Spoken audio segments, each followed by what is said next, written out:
Coucou tout le monde, on est le samedi 1er février 2025 et je me trouve à Valikavu, donc le village qui est juste à côté de l'ashram d'Amma dans le Kerala en Inde. D'ailleurs on l'aperçoit ici, voilà, juste ici là c'est l'ashram et puis le pont qui permet donc d'aller dans le village qui est juste à côté. Donc là je viens de me promener un peu pour faire quelques courses parce qu'on va bientôt partir en tour du sud avec Amma, donc du 8 au 24 février 2025 et il y a pas mal de choses en fait à penser, à acheter.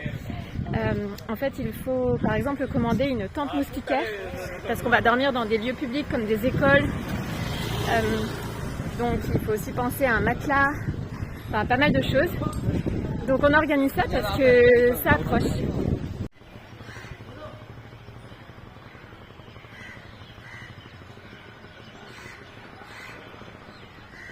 Ces derniers jours, Amma ne venait pas dans le grand hall pour le programme quotidien.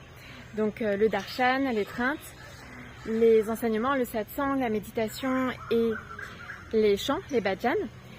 Donc on pensait ne plus la voir jusqu'au tour de l'Inde, pensant qu'elle préservait ses forces. D'ailleurs c'est ce qu'elle fait, je pense. Et il était écrit qu'elle ne donnerait plus le darshan en fait jusqu'au 1er mars. Et finalement en ce moment elle apparaît dans le temple Kali tous les après-midi vers 16h pour donner le darshan. Donc finalement on peut la voir. Le matin, il y a aussi un programme à l'ashram qu'on est libre de suivre ou non. Ça commence à 5h du matin, je crois. Je pourrais vous dire ça dans une autre vidéo parce que là, j'ai peut-être pas tout en tête.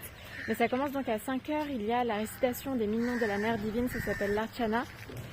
Et puis ensuite, alors à 8h, de 8h à 9h, il y a une méditation. Et puis voilà, il y a pas mal de choses. Il y a aussi du seva qu'on peut faire. Donc là, c'est toute la journée. Le seva, c'est du bénévolat, c'est vivement encouragé.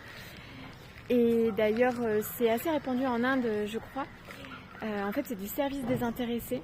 Donc on contribue en fait au bon fonctionnement de l'ashram, de la communauté. Je trouve ça très sympa, ça permet de rencontrer du monde, de faire des activités variées, de faire différentes tâches en fait. Alors moi je fais du seva en ce moment tous les matins de 8h à 10h à la cafétéria donc occidentale, là où en fait on vend des plats un peu plus à l'occidental. Le seva c'est une pratique spirituelle à part entière. En fait on donne de soi, donc ça permet de contribuer au bien commun et d'être dans le don. Et c'est vraiment génial parce qu'on peut faire plein de choses. Donc on contribue, à la fois on est dans une pratique spirituelle, ça permet aussi de créer du lien social, de se connaître. Donc c'est vraiment sympa.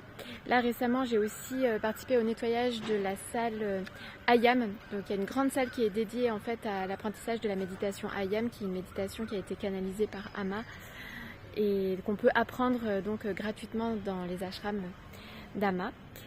Et voilà, donc moi j'aime bien faire mon petit seva le matin de 8h à 10h. Et puis bien sûr, il y a tout ce qu'on peut faire aussi à l'ashram, les méditations, énormément de choses, bien sûr, des lectures. En tout cas, on ne s'ennuie pas, il y a beaucoup de choses à faire et à vivre.